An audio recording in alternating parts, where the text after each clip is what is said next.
Hello everyone, welcome to prep IAS. मेरा नाम नीलम भाटिया है और हम लोग डिस्कस कर रहे हैं पॉलिटी के एनसीईआरटीज। तो क्लास 9 की एनसीईआरटीज में हम लोग ऑलरेडी 4 चैप्टर कवर कर चुके हैं। आई होप आप मेरे साथ साथ प्रिपेयर कर रहे हैं। तो इस सीरीज का ये चैप्टर 5th है। क्लास 9 की एनसीईआरटी का चैप्टर 5th हम लोग पढ़ने वाले हैं, which is called democratic rights. एक बहुत ही इंपॉर्टेंट चैप्टर है क्योंकि यहाँ से आप वर्बेटिम क्वेश्चंस एक्सपेक्ट कर सकते हैं, डायरेक्टली यहाँ से क्वेश्चंस आ सकते हैं और प्रीलिम्स पर्सपेक्टिव से स्पेसिफिकली ये चैप्टर बहुत जरूरी है। तो चलिए शुरू करते हैं। तो देखिए, चैप्टर की शुरुआत इन्होंने की है लाइफ विदाउट राइट से, यानी कि कुछ ऐसी सिनेरियोज, कुछ ऐसी रियल केस स्टडीज हमें दी हैं जहां जब राइट्स नहीं होते तो क्या होता है।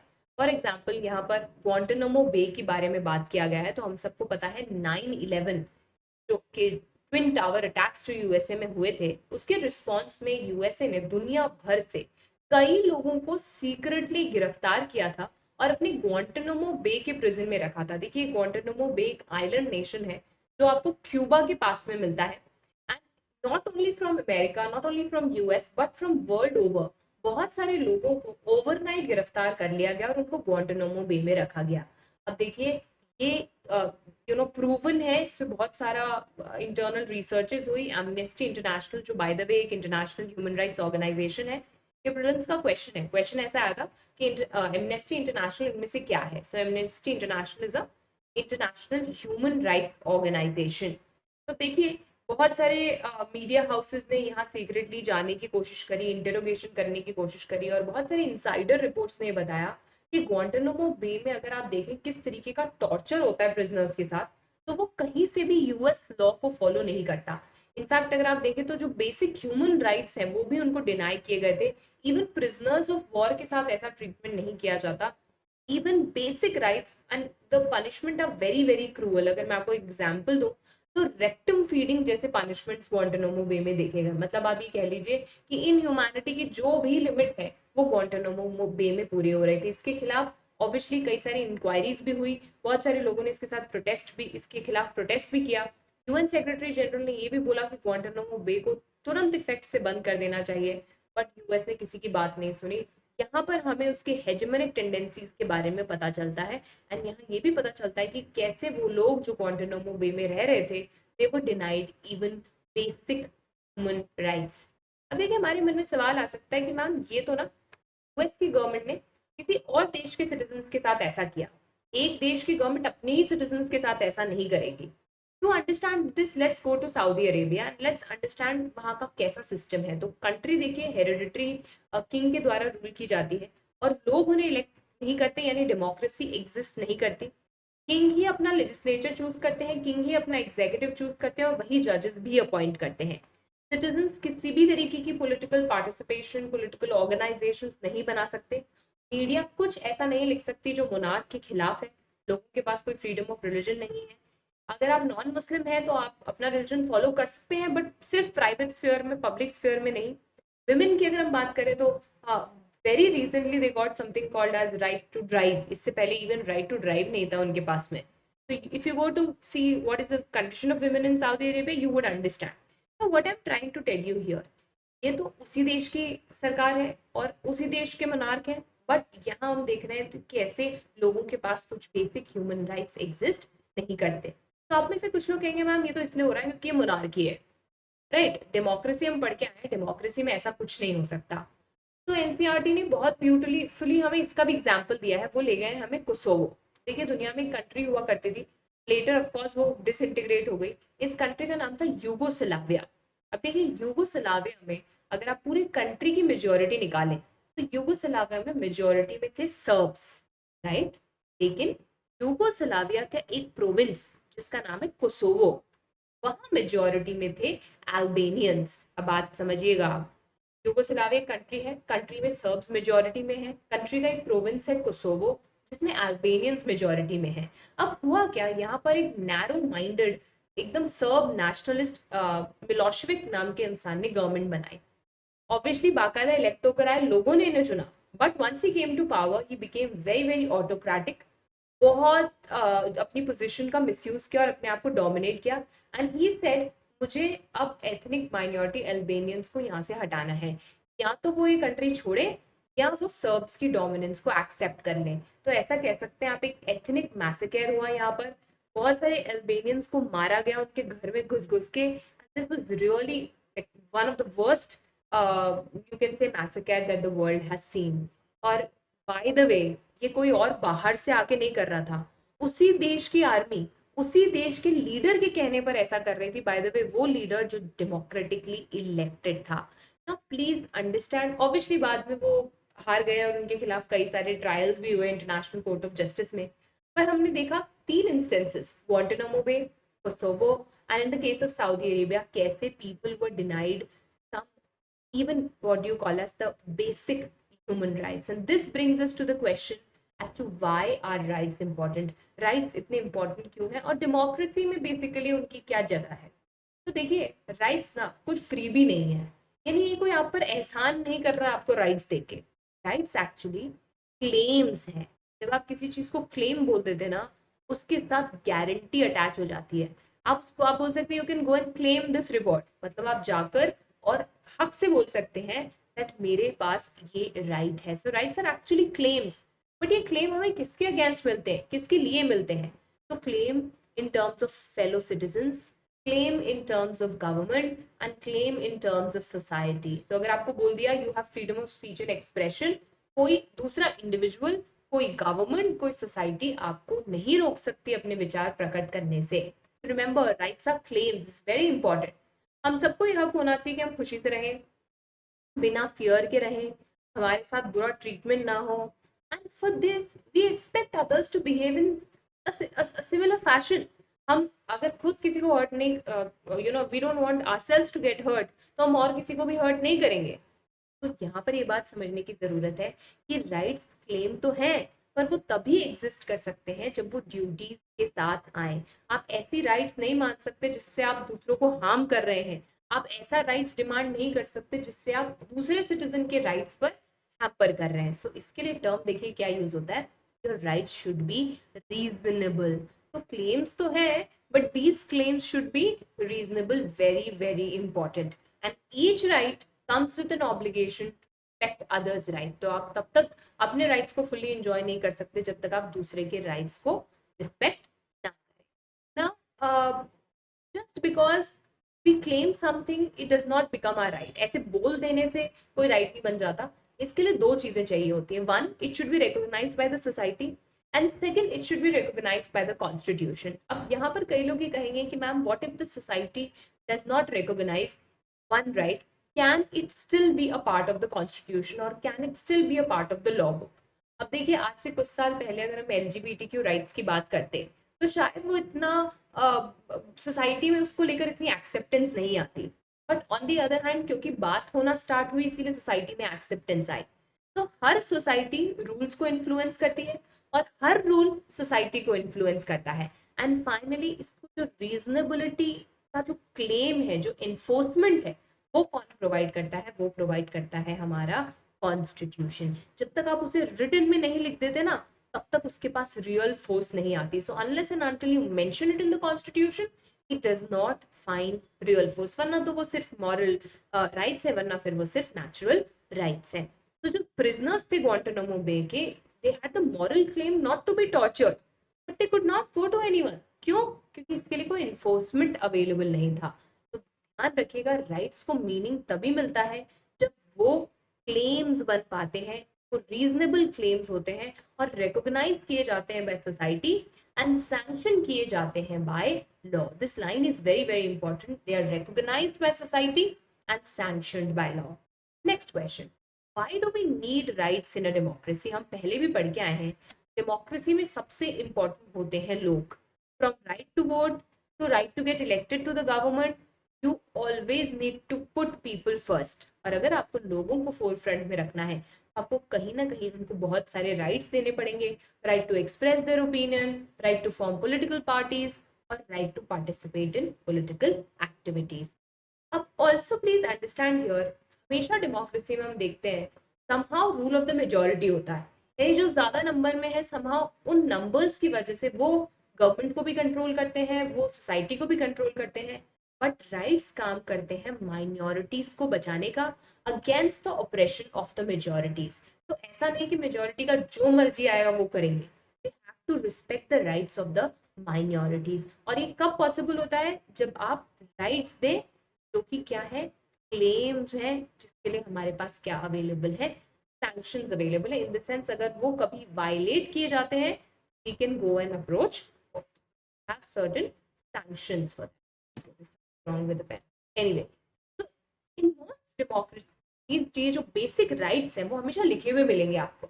और कहाँ लिखे हुए मिलेंगे? You will find them written in the constitution. और इसीलिए कॉन्स्टिट्यूशन बहुत इंपॉर्टेंट हो जाता है। इससे पहले वाले चैप्टर में हम ये बात पढ़कर आए हैं। तो now let's understand Indian constitution कौन से राइट्स हैं और ये क्यों इंपॉर्टेंट है। ये बहुत ही इंपॉर्टेंट होने वाला है। प्लीज फोकस योर अटेंशन, यहाँ ध्यान से सुनिएगा। बहुत सारी चीजें हम प्रिपेयर करेंगे और यहाँ से डायरेक्ट क्वेश्चंस देखेंगे आप अपने प्रीलिम्स में। देखिए, इंडियन कॉन्स्टिट्यूशन के राइट्स को समझने के लिए मैं आपको एक इंटरेस्टिंग स्टोरी बताऊंगी और उसी स्टोरी के थ्रू हम सारे फंडामेंटल राइट्स को मेमोराइज करेंगे। तो देखिए, स्टोरी है एक लड़की जिसका नाम था एफआर की, राइट। जैसे जैसे एफआर की कहानी आगे बढ़ेगी हम अपने फंडामेंटल राइट्स को आगे बढ़ाते जाएंगे। But before that let me tell you ये फंडामेंटल राइट्स है क्या। देखिए, मैंने आपसे कहा था कॉन्स्टिट्यूशन का काम है कि इन राइट्स को अपने अंदर जगह देकर उन्हें क्लेम्स में कन्वर्ट कर देना। यानी कल को अगर वो वायलेट हो जाते हैं, वो आपसे कोई छीन लेता है, तो आप उसके खिलाफ कोर्ट के पास जा सके। अब देखिए, इनमें से कुछ राइट्स जरूर ऐसे होते हैं जो हमारी एग्जिस्टेंस के लिए फंडामेंटल हैं। जरूरी तो सारे हैं, पर अगर ये राइट्स छीन लिए जाए तो हमारी एग्जिस्टेंस खतरे में आ जाएगी। और इन सबसे जरूरी राइट्स को बोला जाता है फंडामेंटल राइट्स। इंडियन कॉन्स्टिट्यूशन में ऐसे 6 फंडामेंटल राइट्स हैं जो आपको मिलते हैं पार्ट 3 ऑफ द कॉन्स्टिट्यूशन में। तो देखिए, जो हमारी एफआर है ये बचपन से ना बड़ी परेशान थी कि बचपन में इनका जो भाई था उनको पेरेंट्स बहुत ज्यादा अच्छा ट्रीटमेंट देते थे, ज्यादा खाने को देते थे, ज्यादा पढ़ाई करने देते थे और इनके खिलाफ हमेशा ही जो है भेदभाव होता था। तो इन्होंने 14 से 18 की एज में, हमारी एफआर ने 14 से 18 की एज में हमेशा इक्वालिटी के लिए लड़ाई लड़ी। आप इसको कैसे याद रख सकते हैं? इंडियन कॉन्स्टिट्यूशन का article 14 to 18 is about right to equality. अब इसका मतलब समझिएगा, भारत में रहने वाला कोई भी इंसान, any person in India will have equality before law and equal protection of law. इसका मतलब ये है कि अगर आप यहाँ रह रहे हैं आपको सेम लॉज आपके ऊपर अप्लाई करेंगे। फर्क नहीं पड़ता कि आप कौन सी कास्ट से हैं, कौन सी कलर से हैं, आपके पास कितना पैसा है, आप कौन से रिलीजन को फॉलो करते हैं। The idea is man is not supreme. हम फॉलो करते हैं concept of rule of law. यानी रूल किसका है हमारे यहाँ पे? लॉ का, किसी इंसान का नहीं। तो पहला एस्पेक्ट तो ये है that everybody is equal in the eyes of law, equality before law. इससे कोई फर्क नहीं पड़ता कि आपका स्टेटस क्या है। You can be a political leader, you can be official और you can be a normal citizen. आपको सेम सेट ऑफ लॉज को फॉलो करना पड़ेगा क्योंकि हमारे यहाँ पर रूल ऑफ मैन नहीं है, रूल ऑफ लॉ है। सेकेंड, लॉ सबको बराबर प्रोटेक्शन भी देगा। तो ऐसा नहीं हो सकता कि if you are somebody who is rich you would have laws in your favor ideally, right? और somebody belongs to XYZ religion इसीलिए law would be in your favor। Government discriminate नहीं कर सकती किसी भी सिटीजन के बीच में रिलीजन, रेस, कास्ट, सेक्स और प्लेस ऑफ बर्थ के बेसिस पे। और हर सिटीजन के पास ये राइट होगा कि आप कोई भी पब्लिक प्लेस को एक्सेस कर सकते हैं। कोई शॉप है, कोई रेस्टोरेंट है, कोई होटल है, कोई सिनेमा हॉल है, इसमें कोई भी इफ्स एंड बट्स नहीं हो सकते हैं। देखिए, ये स्पेसिफिकली लिखना इसीलिए जरूरी था क्योंकि सदियों तक हमारे यहाँ पर अनटचेबिलिटी प्रैक्टिस की गई थी। So people were actually not allowed and in fact leave alone untouchability during the British time Indians were not allowed in various restaurants. कई सारे रेस्टोरेंट्स के बाहर लिखा हुआ होता था Indians and dogs are not allowed. तो इस तरीके के डिस्क्रिमिनेशन को रोकने के लिए, स्पेसिफिकली बता देने के लिए कि आप ऐसा डिस्क्रिमिनेशन प्रैक्टिस नहीं कर सकते, ये लिखना जरूरी था। एट द सेम टाइम सब सिटीजन्स के पास इक्वालिटी ऑफ अपॉर्चुनिटी होगी। एम्प्लॉयमेंट के लिए, अपॉइंटमेंट के लिए there would always be equality of opportunity. अब देखिए, यहाँ पर हम लोग इंट्रोड्यूस करते हैं the idea of positive discrimination. अब ये पॉजिटिव डिस्क्रिमिनेशन क्या होता है? तो आप सब ने आई एम श्योर रिजर्वेशंस के बारे में सुना है, आपको पता है। सम पीपल माइट से कि ये जो राइट टू इक्वालिटी है, कहीं ना कहीं रिजर्वेशन राइट टू इक्वालिटी को वायलेट करते हैं। अब देखिए, यहाँ समझने वाली बात है कि ये जो प्रोविजन है राइट टू इक्वालिटी का, ये नहीं बोलता that everybody should be treated equally. ये बोलता है कि equals should be treated equally and unequals should be treated in that manner. तो अगर कोई इंसान रेस में पीछे से शुरू कर रहा है, राइट, उसका स्टार्टिंग पॉइंट सेम नहीं है, और आप उसे कुछ एडवांटेजेस देते हैं ताकि वो बाकी लोगों के साथ स्टार्टिंग पॉइंट सेम कर सके, तो उससे आप इनइक्वालिटी नहीं कह सकते। ये स्पेशल ट्रीटमेंट डिस्क्रिमिनेशन तो है, बट एक पॉजिटिव डिस्क्रिमिनेशन है। ये सदियों से किए जा रहे अत्याचार, सदियों से किए जा रहा डुअल स्टैंडर्ड ऑफ वर्किंग को दूर करने के लिए किया जाता है। तो यहाँ पर आप जब रिजर्वेशन देते हो, you are actually creating opportunities for this people, for people who have been so far subjugated to a lot of inequality to come forefront in the race। इसीलिए reservations को कहा जाता है positive discrimination, ये point याद रखिएगा। So it is not a violation of right to equality। Similarly, Indian Constitution untouchability को ban करता है, it is a punishable offense। हमारे पास एक आर्टिकल भी है, आर्टिकल 17। ठीक है, अगेन ये स्पेसिफिकली लिखना जरूरी था क्योंकि अनटचेबिलिटी प्रैक्टिस की जाती थी, एंड इनफैक्ट कुछ फॉर्म्स में अभी भी की जाती है। देखिए, अनटचेबिलिटी का सिर्फ ये मतलब नहीं है कि आप उनको छूने से मना कर रहे हैं या सर्टन कास्ट के लोगों को आप पानी दूसरे ग्लास में दे रहे हैं। ऐसा कोई भी बिलीफ जिससे आप किसी को नीचा दिखा रहे, जिससे आप उसको कास्ट लेबल लगा रहे, वो सब अनटचेबिलिटी की कैटेगरी में आता है। And constitution very clearly article 17 के थ्रू अनटचेबिलिटी को एक punishable offense declare करता है। So what are we reading? We were reading about right to equality। याद रखिएगा हमने क्या क्या पढ़ा? Equality before law, equal protection by law, equality of opportunity। मैंने आपको समझाया positive discrimination, which is not a bad idea, and in fact it only means कि आप और equal society की creation के लिए काम कर रहे हैं। Next is right to freedom. तो हमारी एफआर याद करिए, जब वो 14 to 18 में थी तब वो इक्वालिटी के लिए लड़ रही थी। जब वो थोड़ी बड़ी हुई तो शी स्टार्टेड रियलाइजिंग कि यार अब मुझे ना फ्रीडम चाहिए। तो 19 साल की उम्र जो होती है ना, उसमें आपको बड़ा फ्रीडम फ्रीडम का लगता है। तो 19 से 22 के बीच में our FR was fighting for freedom. 14 से 18 के बीच में she was fighting for equality, तो राइट टू इक्वालिटी। 19 से 22 की उम्र में she was fighting for freedom, तो 19 to 22 आपका क्या हो जाएगा? Right to freedom. देखिए, फ्रीडम का मतलब क्या होता है? एक तो ये है कि where there is absence of constraints, तब उसे फ्रीडम कह लें। देखिए, प्रैक्टिकल लाइफ में 100% एब्सेंस ऑफ इंटरफेरेंसेस नहीं हो सकते, फिर चाहे वो इंडिविजुअल हो चाहे वो गवर्नमेंट हो। यानी कि फ्रीडम जो है, ध्यान से सुनिएगा, एब्सोल्यूट नहीं हो सकती, वो हमेशा क्वालिफाइड होगी। उसमें हमेशा क्या लगाई जाएगी? रेस्ट्रिक्शंस। पर ध्यान से सुनिएगा, ये रेस्ट्रिक्शंस होनी चाहिए रीजनेबल। तो as long as reasonable restrictions लगाई जाएं, तब तक आप कह सकते हैं there is right to freedom.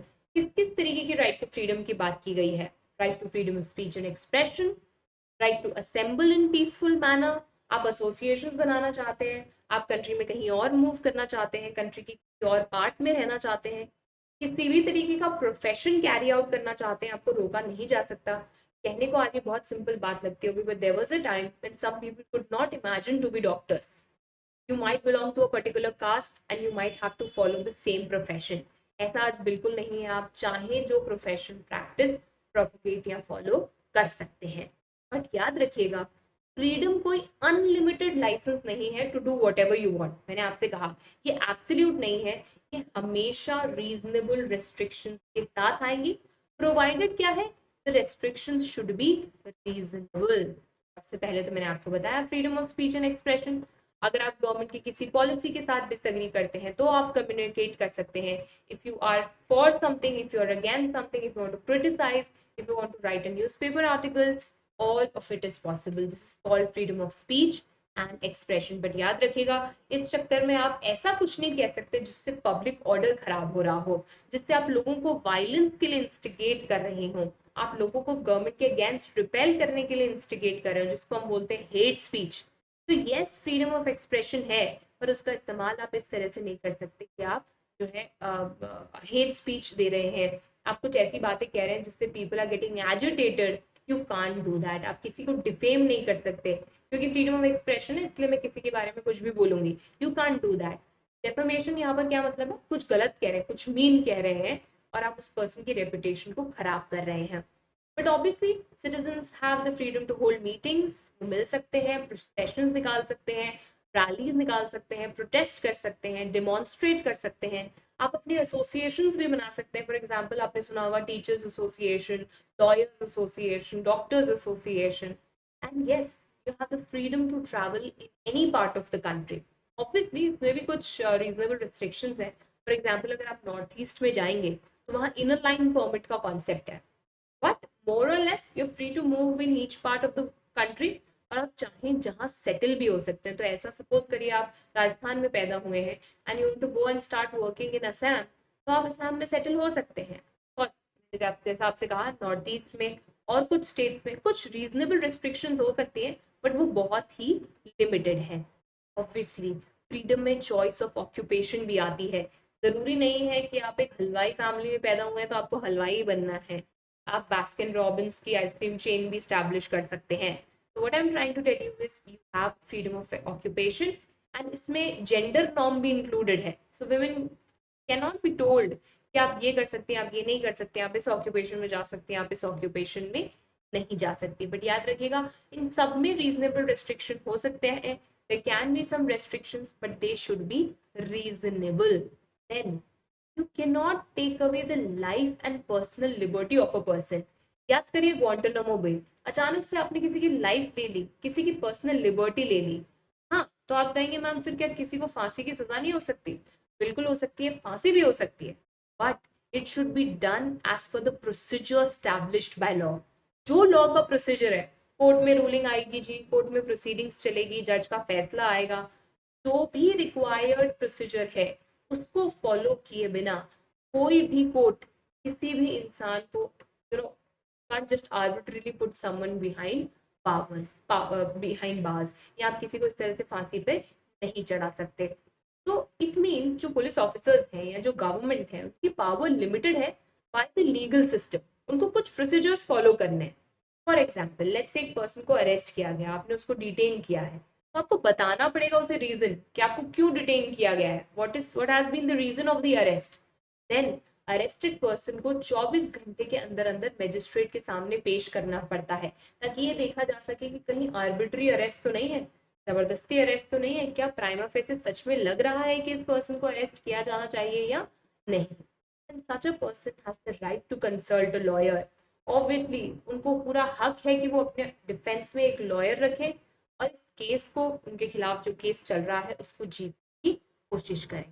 ग्वांटानामो बे या कोसोवो दोनों ही विक्टिम्स के केस में आपने देखा ये कुछ भी अवेलेबल नहीं था। Right to life and personal liberty का पूरी तरह से वायलेशन था। इधर you talk about Guantanamo Bay और यू टॉक अबाउट कोसोवो। तो हमारी एफआर की कहानी याद करिए। 14 से 18 में वो इक्वालिटी के लिए फाइट कर रही थी। Then 19 to 22 she was wanting freedom. फिर उन्होंने जॉब ली।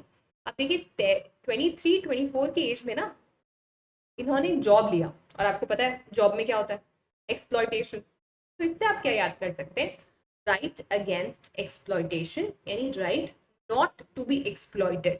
अब देखिए इसमें क्या क्या आता है। सबसे पहले बैन है ह्यूमन ट्रैफिकिंग, यानी कि देह व्यापार, जिसमें आप ह्यूमन बींग्स को ऑब्जेक्ट्स खरीदते और बेचते हैं। ह्यूमन बींग्स इसमें एक ऑब्जेक्ट की तरह होते हैं जिसमें आप उनको खरीदते हैं, उनको बेचा जाता है, खरीदा जाता है। दिस इज प्रोहिबिटेड, ये आप प्रैक्टिस नहीं कर सकते। इसके अलावा बेगार, बेगार का देखिए मतलब है जब आप किसी से काम तो करा लेते हैं पर बदले में उसको फीस नहीं देते, बदले में उसको उसका पैसा नहीं देते, बदले में उसको चार्ज नहीं देते, और अगर देते भी हैं तो वो इतना नॉमिनल होता है, ना के बराबर होता है कि उसका कोई मतलब नहीं है। उसको बोलते हैं बेगार। हम कई बार फ्रेंड्स में बोल देते हैं ना कि बेगार करा लिया। अब जब ये लाइफ लॉन्ग आप किसी को अपना बंदी बना लेते हैं, ये भी एक बड़ी प्रैक्टिस है, अभी भी कई जगह पर की जाती है, बट पहले तो बहुत प्रेवलेंट थी। फॉर एग्जाम्पल किसी ने पैसा नहीं चुकाया तो उनके बच्चों को अपने अंदर रख लिया हमेशा के लिए और पूरा लेबर कराया उनसे। इसको बोलते हैं लाइफ लॉन्ग बेसिस पे जो आप लेबर कराते हैं, या फिर बॉन्डेड लेबर, हिंदी में कहते हैं बंधुआ मजदूरी। Then third part is child labour. Child labour भी प्रोहिबिटेड है। ऑफकोर्स इन सब अभी हम बहुत ही बेसिक तरीके से इन राइट्स को समझ रहे हैं, इनकी डिटेल्स हम क्लास 11th में पढ़ेंगे, बट अगर अभी आप इसे पढ़ लेंगे तो बाद में बहुत आसान हो जाएगा इसको रिकॉल करना। तो ऑब्वियसली कॉन्स्टिट्यूशन चाइल्ड लेबर भी प्रोहिबिट करता है। कोई भी बच्चा जो 14 ईयर्स से एज में कम है उसको आप किसी भी हजार्डस एक्टिविटी में इन्वॉल्व नहीं कर सकते।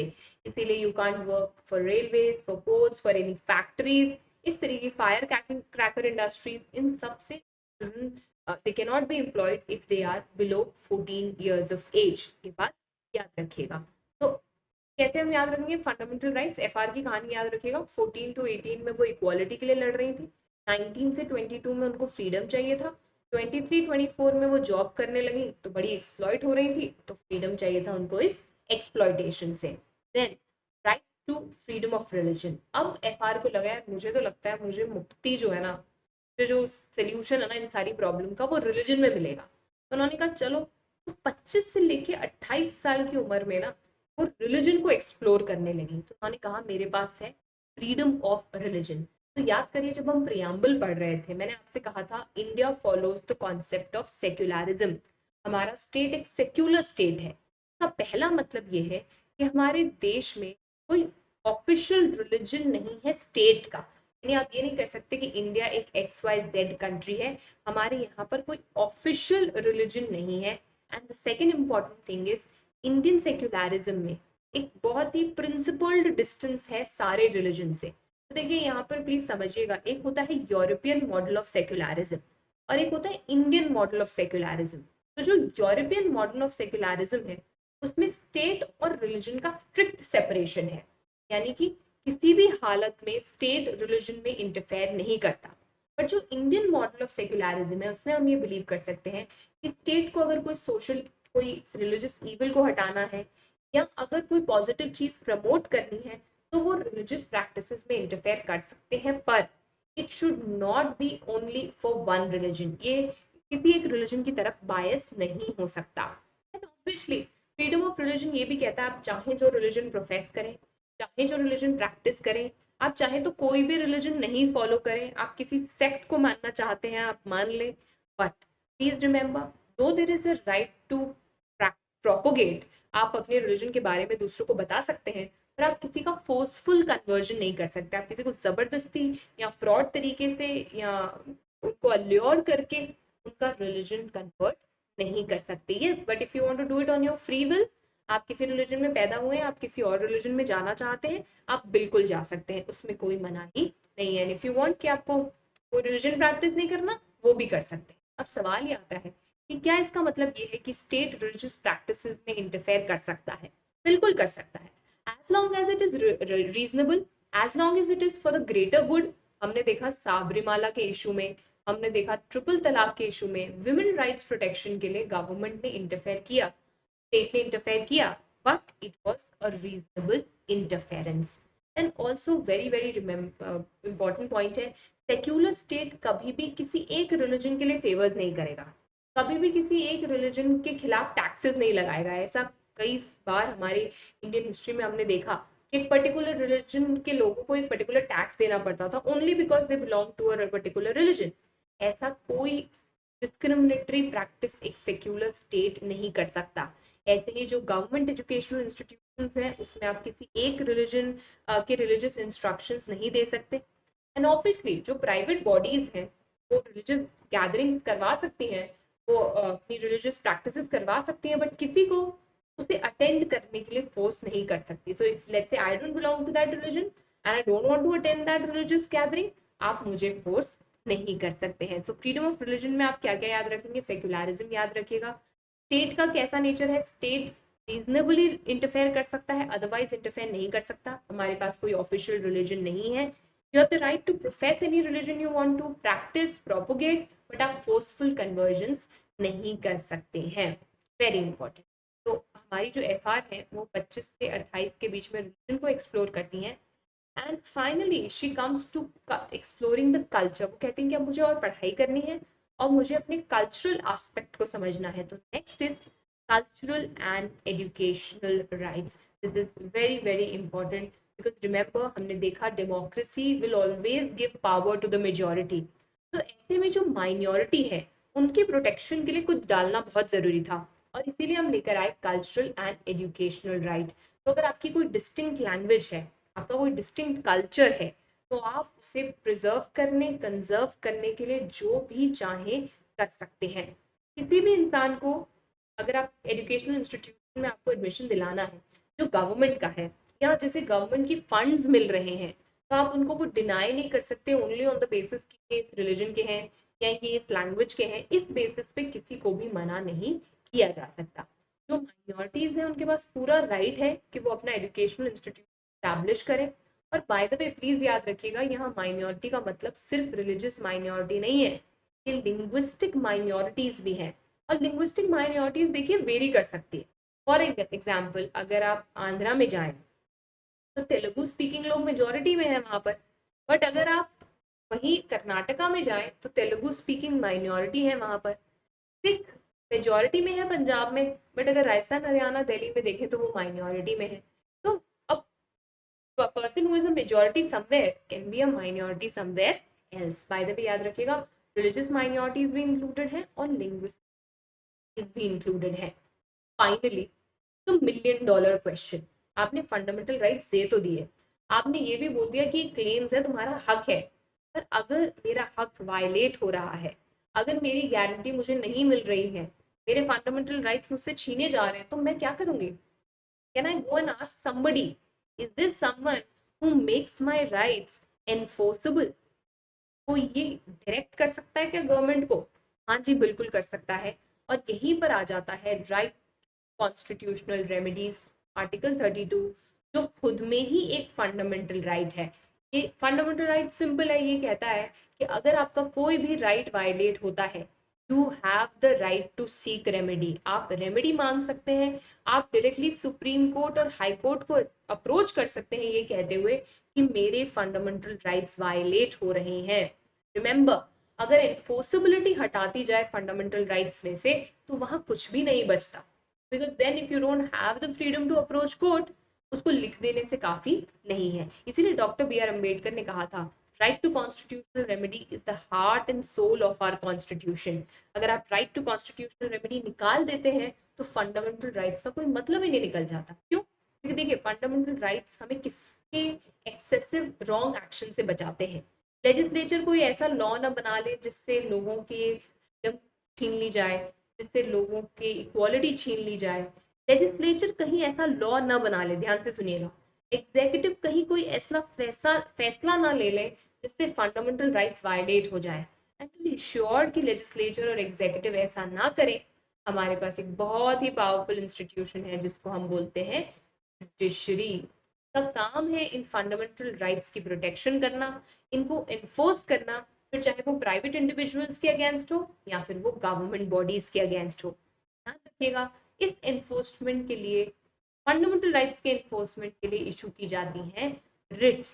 रिट्स मतलब वो डायरेक्शन, वो ऑर्डर जिसमें लिखा होता है कि आपको ये फंडामेंटल राइट्स एनफोर्स करने हैं, यहाँ यहाँ ये वायलेट हुए थे और ऐसे ऐसे आपको इनका इन्फोर्समेंट करना है। Very important. In fact supreme court compensation, high court compensation भी दे सकती है विक्टिम्स को। और जिन्होंने भी ये गलत करा है, फंडामेंटल राइट्स को वायलेट करा है, उनको पनिशमेंट भी दी जा सकती है। Very very important. तो in case there is a violation of fundamental rights, अगर आपके साथ ऐसा हुआ है, आप कोर्ट को अप्रोच कर सकते हैं। देखिए कुछ समय पहले तक क्या होता था, लोकस स्टैंडाई का कॉन्सेप्ट फॉलो होता था। लोकस स्टैंडाई का मतलब है कि अगर मेरे खिलाफ गलत हुआ है तो सिर्फ मैं ही कोर्ट को अप्रोच कर सकती हूँ, मेरे बिहाफ पे कोई और नहीं जा सकता। I would be the one who have to go to the court. But आज की डेट में पीआईएल का जमाना है, पब्लिक इंटरेस्ट लिटिगेशन का जमाना है, जहां पर आप किसी और के बिहाफ पर, कोई डिप्राइव्ड है, कोई कमजोर है, कोई ऐसे सेक्शन सोसाइटी से आता है जो कोर्ट को अप्रोच नहीं करता, या कोई ऐसे टॉपिक्स हैं जो कोई एक पर्टिकुलर इंडिविजुअल को इम्पैक्ट नहीं करते, फॉर एग्जाम्पल एनवायरमेंट हो गया, फॉर एग्जाम्पल रिवर्स हो गई, तो इस केस में लोकस स्टैंडाई का कॉन्सेप्ट फॉलो नहीं होता। क्योंकि ये पब्लिक के इंटरेस्ट में है, इसीलिए इसे कोई भी जाकर कोर्ट के सामने रख सकता है, और इसीलिए इनको कहा जाता है public interest litigation. Very good. Next question है एक्सपैंडिंग स्कोप ऑफ राइट्स। अगर मैं आपसे कहूँ कि क्या फंडामेंटल राइट्स एक बार बना लिए गए तो क्या वो वहीं तक रहेंगे? Are they static? Can they never change? Can they never evolve? इन सबका आंसर नो है, क्योंकि फंडामेंटल राइट्स बिल्कुल भी स्टैटिक नहीं है।